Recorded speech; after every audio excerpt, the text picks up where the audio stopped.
Allah Shaddai Yahweh. This is Priest Yazar, Ahdarath, Tribe Levi. Back with the I'll Never Forget introduction, part 2. I did part 1 about a week ago, or a couple days ago. I'm really not sure. But I was on Hebrews 11, and I'm on Hebrews 11 and 24. And basically, once again, the meaning behind this series is, to commemorate or to remember, put into remembrance the victories, the failures of Israel. Whether it be in the scriptures or just modern history. And then I'm gonna do also dealing with me as regards to me, common personal testimonies, bringing out personal failures and victories in my life. So we never forget these dates.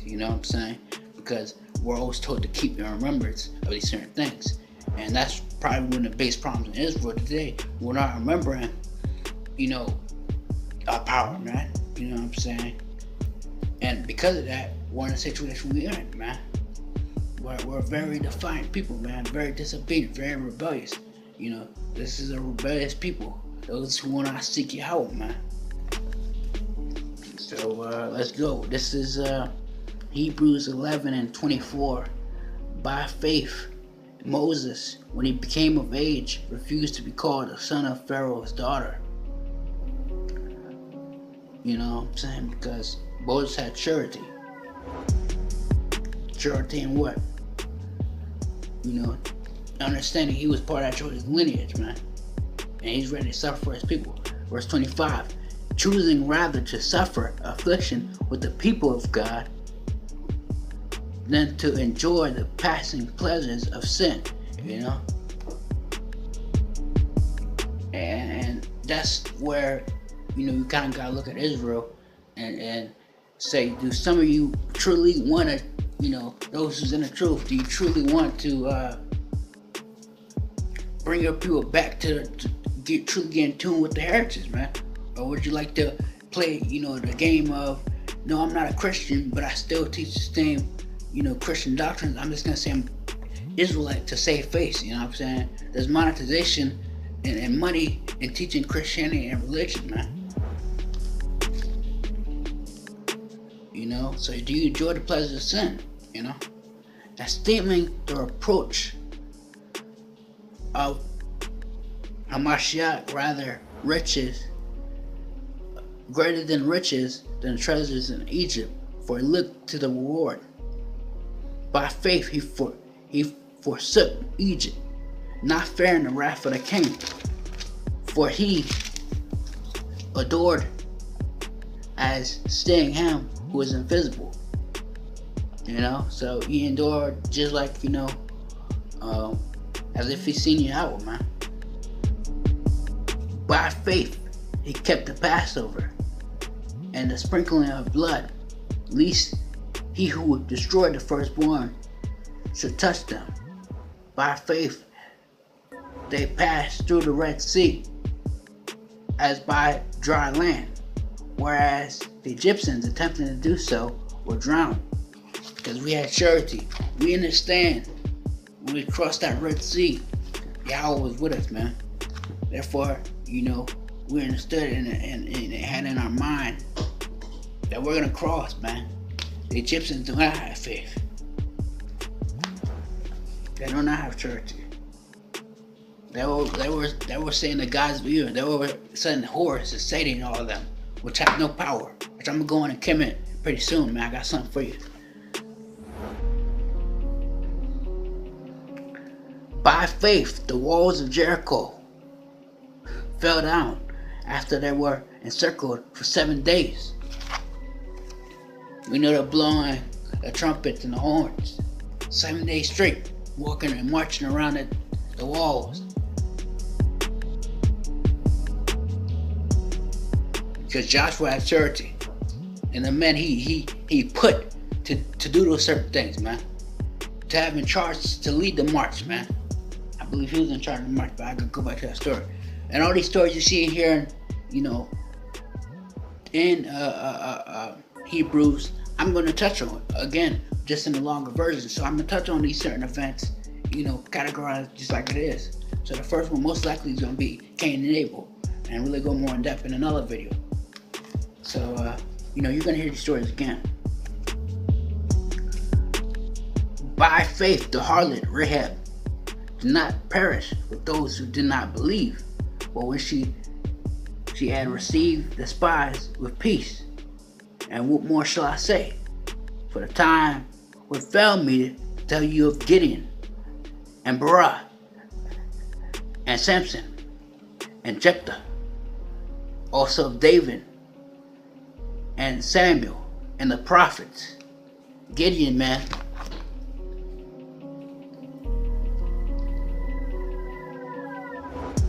Look at the greatness amount who were first volunteered to join that army. And the army got so small. But the Yahweh said, what did Yahweh tell him? Basically, don't worry. And Gideon had surety in what the Most High said, man. And which led to victorious Samson. The Most High gave him strength, man. You know what I'm saying? He had surety to not cut his hair. Because the power of Yahweh was through him, man. Was dealing with him, man. David went to war. Goliath, man. He had surety in defeating Goliath. Goliath had probably already defeated in his mind. Because he trusted Yahweh, man.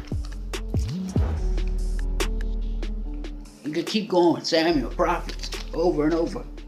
Who through faith, who through surety, man. Who through evidence of what they've seen in prior times. What they've seen and what their forefathers. And this is exactly how we become victorious. And seeing the past things of our forefathers, the victories. And also defeats, so we can learn and capitalize off of their misfortunes, and we can do better this time. Because guys love to say, hey, America is the worst captivity, or it's gonna be the greatest captivity. So therefore, the greatest prophet should be coming out of this place, man. No if or ands or but about it, man.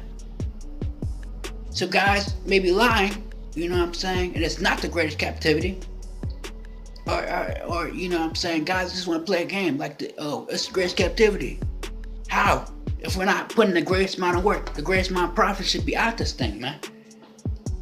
Maybe the greatest destruction might happen to this one, you know? Because all our forefathers seen this day, you know what I'm saying, of when, this place is going to be destroyed. But it's not looking like it right now. You got people just dealing with straight folly, man.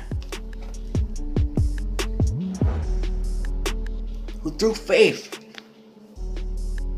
subdue kingdoms, work righteousness, obtain promises, stop the mouths of lions, quench the violence of the fire, escape the edge of the sword, out of weakness were made strong, became valiant in battle, turned to flight the armies of the aliens.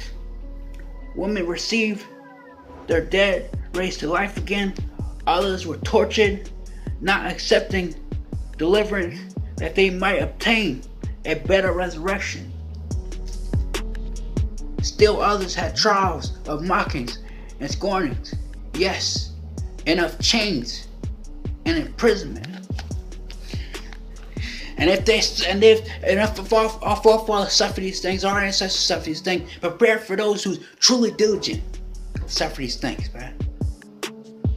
But you know this is going to happen because you read and you study and you know.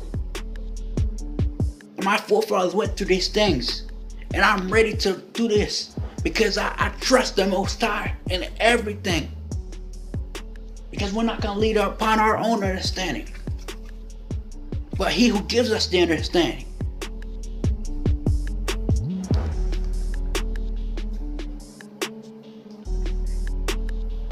Verse 37.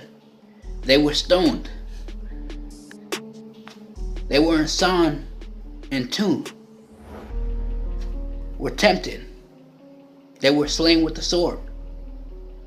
They wandered about in sheep skins and goat skins, being destitute, afflicted, and tormented, of whom the world was not worthy.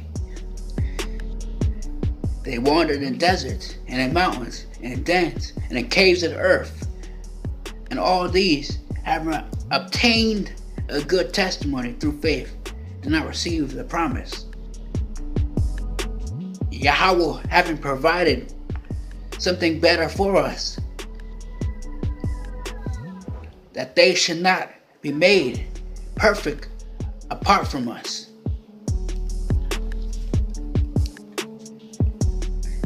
Read verse 40 again. Yahweh having provided something better for us, that they should not be made perfect apart from us. And you know, that's key, that's vital. Because I notice a lot of guys love to separate, our own people from us, you know what I'm saying? In a sense of, like, even in a sense of Yahweh Shai, I notice a lot of guys, will separate him from the nation of Israel like he's not an Israelite, like he's not from the lineage of David, like, you know what I'm saying? We're putting this deification on him, which I do have a strong lesson on my stances as regards to Yahweh Shai. I'm still putting the pieces and certain things together, and I'll have another series before I'm going to go into Yahweh Shai, Paul, and certain other things, discrepancies that brothers may have, and what my stance is as regards to that. But we have to understand Israel doesn't work like these other nations. All right, we work, in a sense of together. You know what I'm saying? That's what our true sovereignty is: togetherness. You know what I'm saying? We're henotheism, right? We believe in one ultimate power, but not trusting other things. We understand that we have Yahweh is the ultimate savior, but we understand that He sent other servants to save the nation, and we work as a collective and a team. You know what I'm saying? And that's how we gain our power, and that's how we win usually, man. And we read the book of Judges and everything, man. So, man, we have to have surety and what we stand for, and guys need to understand that if this is the greatest captivity, once again, the greatest profit should be coming out of it, with no excuse and no exception. But that's just, I'll never forget introduction part 2.